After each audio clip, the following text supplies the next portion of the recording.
Hi guys, hello welcome to try cooks. இன்றைக்கி நம்ம channel என்ன செய்ய போகிறோன்னா மஷ்ரூம் கோபி செய்ய போகிறோம். வாங்க அது எப்படி செய்யலாம் வீடியோக்குள்ளே போய் பார்க்கலாம்.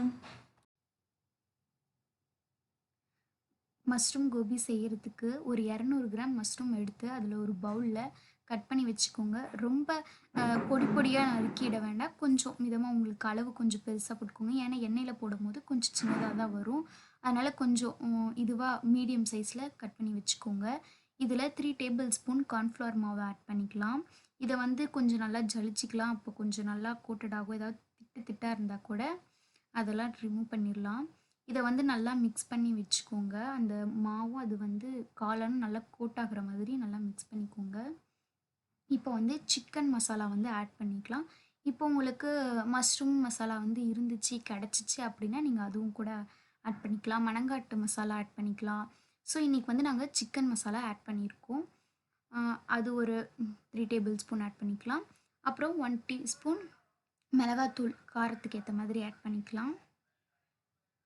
தேவையான அளவுக்கு சால்ட் ஆட் பண்ணிக்கலாம். இது நல்லா மிக்ஸ் பண்ணி விட்டுக்கோங்க, நல்லா கோட் ஆகுற மாதிரி. அப்புறம் கொஞ்சம் ஒரு 1/2 டீஸ்பூன் இஞ்சி பூண்டு பேஸ்ட்டு கொஞ்சம் போட்டுக்கலாம்.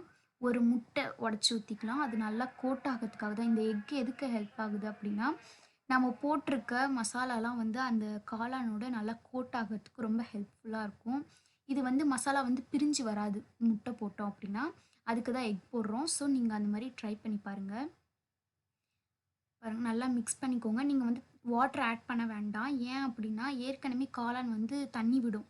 ஸோ அதனால் நீங்கள் இன்னும் தண்ணி ஆட் பண்ணிங்கன்னா ரொம்ப தண்ணி ஆயிரும். அந்த எக்கே சரியாக போயிடும். நல்லா மிக்ஸ் பண்ணிட்டிங்கன்னா பாருங்கள், நல்லா மிக்ஸ் பண்ணி வச்சுக்கோங்க. அந்த மசாலாவும் இந்த எக்கும் அந்த காளானோட நல்லா மிக்ஸ் ஆகி கோட் ஆகி இருக்கணும்.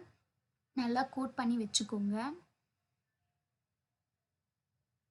இந்த சமயத்தில் ஒரு அடுப்பில் வந்து ஒரு வாணலில் எண்ணெய் ஊற்றி வச்சுக்கலாம். அது காயட்டும்.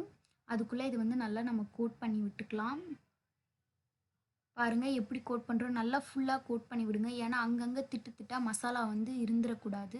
அதனால் நல்லா வந்து மிக்ஸ் பண்ணி வச்சுக்கோங்க. இப்போ பாருங்கள், நம்ம இப்போ ஆயில் காய வச்சுருக்கோம்ல, அதில் வந்து இப்போ எடுத்து போட்டுக்கலாம். நம்ம எண்ணெய் காஞ்சதும் இது வந்து மஷ்ரூம் கோபிலாம் பிடிக்காதவங்க யாரும் இருக்க மாட்டாங்க. ஸோ அதனால் நீங்கள் ட்ரை பண்ணி பாருங்கள் வீட்டில் எதுக்கும். இது கடையில் தான் வாங்கி சாப்பிடணும்னு கிடையாது. நீங்களும் உங்கள் வீட்டில் ட்ரை பண்ணி பார்க்கலாம். நீங்களும் ட்ரை பண்ணி பாருங்கள் கண்டிப்பாக. காளான் நல்லா பொரிஞ்சு வந்தோடனே எடுத்து சர்வ் பண்ணிடலாம். பாருங்கள், மஷ்ரூம் கோபி ரெடி. இப்போ நம்ம இதை வீட்டில் கொடுத்து டேஸ்ட் பார்க்கலாம் எப்படி இருக்குன்னு சொல்லி. அவங்களும் சாப்பிட்டு பார்க்குறாங்க. சாப்பிட்டு பார்த்து சூப்பராக இருக்குன்னு சொல்லியிருக்காங்க. நீங்களும் உங்கள் வீட்டில் கண்டிப்பாக ட்ரை பண்ணி பார்க்கணும். இது உங்களுக்கு பிடிச்சிருந்தா லைக் பண்ணுங்கள், ஷேர் பண்ணுங்கள், சப்ஸ்கிரைப் பண்ணுங்கள். மறக்காமல் பெல் பட்டனை டச் பண்ணுங்கள். தேங்க்யூ.